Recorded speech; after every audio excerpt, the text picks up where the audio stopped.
no political goal can ever be achieved through violence. As Mahatma Gandhi said, however noble be your end, the means has to be as good as the end.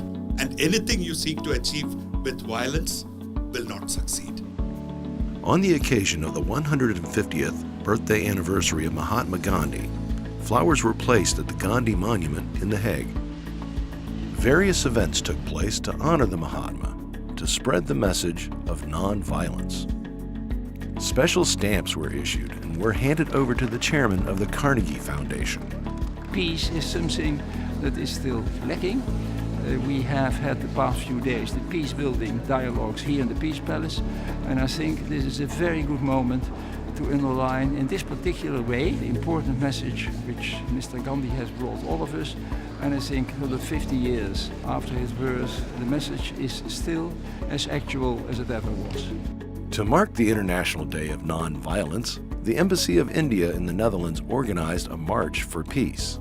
Why is peace so important to spread on the international level through events like this? In 2011, the United Nations General Assembly passed a resolution declaring the birthday of the father of the Indian nation, Mahatma Gandhi, as the International Day of Non-Violence. India has a unique history. Our independence was won through a non-violent movement, and that became an example for the whole world. Since Hague prides itself as the city of peace and justice, we thought we should have this special event here to mark every year the International Day of Non-Violence. We have a march where people gather together and walk from the forecourt of the Peace Palace to the Grote Kerk. We have an education program to reach out to children and to teach them importance of non-violence, and we have a social media campaign.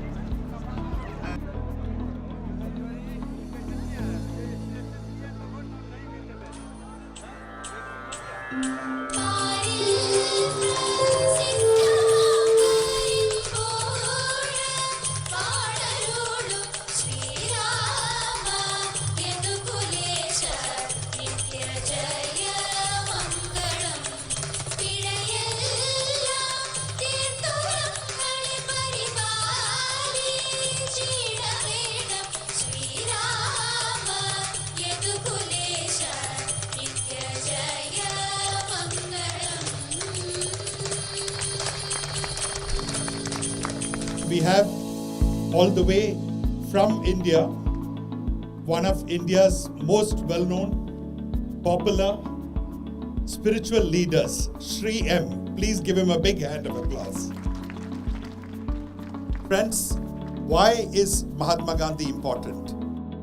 Mahatma Gandhi led the people of India in a unique, non-violent struggle to free itself from colonial oppression and colonial exploitation to obtain freedom. Nobody could ever believe that the mighty British Empire, on which the sun never set, could be defeated through a non-violent movement.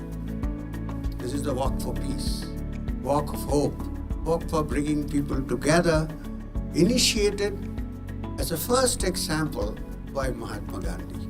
Can you imagine a frail old man walking with a stick and making the most powerful country in the world concede to his demands? We want to spread the message of non-violence. In the words of Gandhi ji himself, be the change you wish to see in the world. Follow the Mahatma. Namaskar. People should learn that humanity is one. You see the different nations, some of them are against each other. Some inside nations, there are so many divisions going on. I think it's very important for us to walk together. If you look at the people who walked, there are people from all countries, all nationalities, all ambassadors of several countries. So they're all walking together as one, not as separate.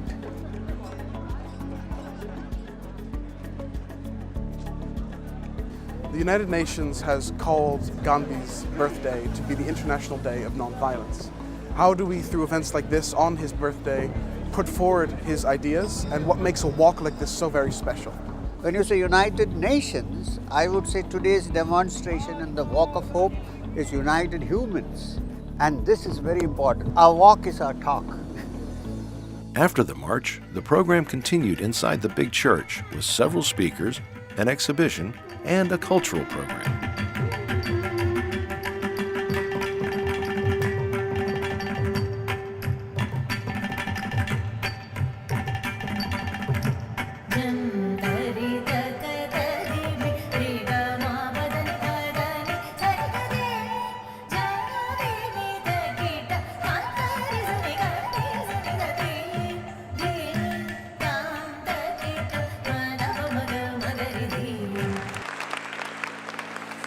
Ladies and gentlemen, I'd like to invite on stage His Excellency Mr. Piet Hoekstra, the Ambassador of the United States of America to the Netherlands.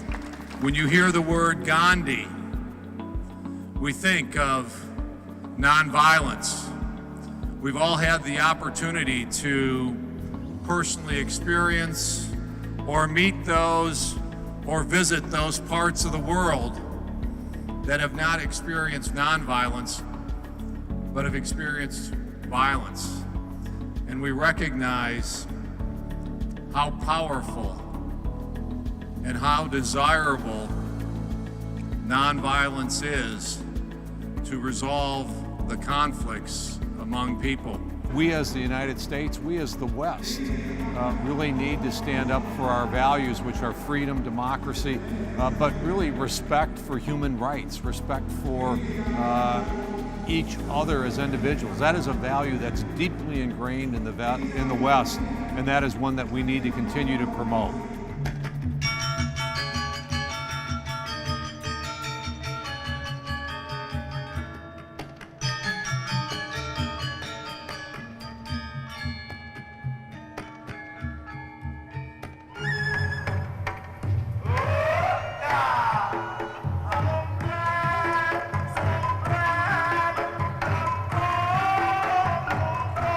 Gandhi once said, if you want to create real peace, start with children.